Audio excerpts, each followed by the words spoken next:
Face au virus, le gouvernement riposte avec un couvre-feu censé limiter la propagation de l'épidémie.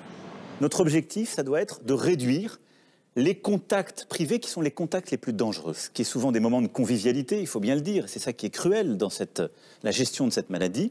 8 métropoles sont concernées ainsi que la région Île-de-France. Concrètement, dès samedi, vous ne pourrez plus sortir de chez vous à partir de 21h et jusqu'à 6h le lendemain, sauf pour des raisons de santé, pour le travail, pour aider un proche, prendre le train ou l'avion, ou encore pour sortir son animal de compagnie. C'est donc le grand retour des attestations de déplacement, à l'image de celles mises en place pendant le confinement. Évidemment, il y a des sanctions qui sont appliquées au moment où les gens ne respectent pas les interdictions de ce couvre-feu de 21h à 6h. Une amende de 135 €, c'est-à-dire la même amende que pendant le confinement. Et si jamais il devait y avoir réitération, 6 mois d'emprisonnement possible et 3 750 € d'amende.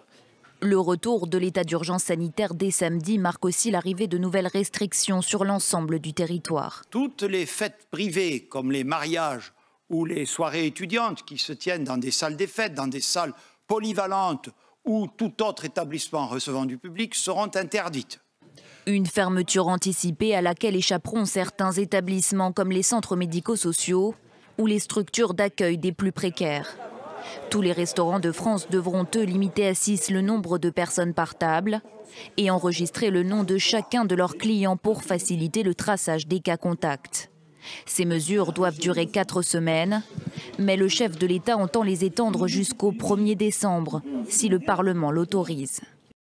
Pour cela, 12 000 policiers et gendarmes sont chaque nuit, entre 21h et 6h, spécialement chargés de faire vérifier effectivement les interdictions évoquées par Monsieur le Premier ministre, plus tous les agents de police et de gendarmerie qui travaillent naturellement à la sécurité des Français, qui pourront par ailleurs, avec les polices municipales, lorsque les maires organiseront les services de nuit ou les organisent déjà, faire respecter les règles évoquées par Monsieur le Premier ministre, qui rentrent donc en vigueur dans la nuit de vendredi à samedi à partir de minuit.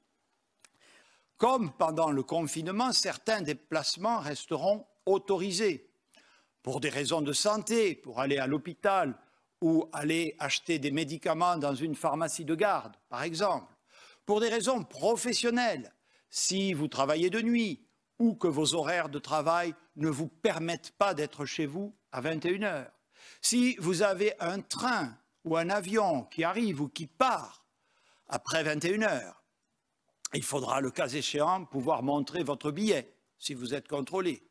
Si vous devez vous rendre auprès d'un proche en situation de dépendance pour sortir votre animal de compagnie près de chez vous. Je voudrais évoquer également que sur le site du ministère de l'Intérieur, il y aura la possibilité de pouvoir télécharger l'attestation nouvelle avec les mesures qu'évoque Monsieur le Premier ministre, la possibilité de télécharger également sur son téléphone et de pouvoir le garder sur son smartphone pour ceux qui l'ont évidemment, et qui se rechargera toutes les heures, puisque l'attestation vaut 1 heure lorsqu'il s'agit de déplacements qui n'auraient pas de lien avec le travail. Et bien sûr, on pourra toujours continuer à écrire sur un papier libre, notamment pour les personnes les plus âgées ou les gens qui n'ont pas d'imprimante ou de photocopieuse à disposition immédiatement, cette attestation de déplacement dérogatoire. Pour l'attestation professionnelle, qui montre qu'effectivement, on doit pouvoir rentrer chez soi, aller au travail ou travailler, non seulement il faudra l'attestation, numérique ou papier, mais en plus le justificatif de son entreprise ou sa carte professionnelle lorsqu'on est infirmière libérale ou journaliste, par exemple. Voilà ce que je voulais dire en quelques mots. Évidemment, il y a des sanctions qui sont appliquées au moment où les gens ne respectent pas les interdictions de ce couvre-feu de 21h à 6h, qui ne s'applique que dans les zones évoquées par Monsieur le Premier ministre.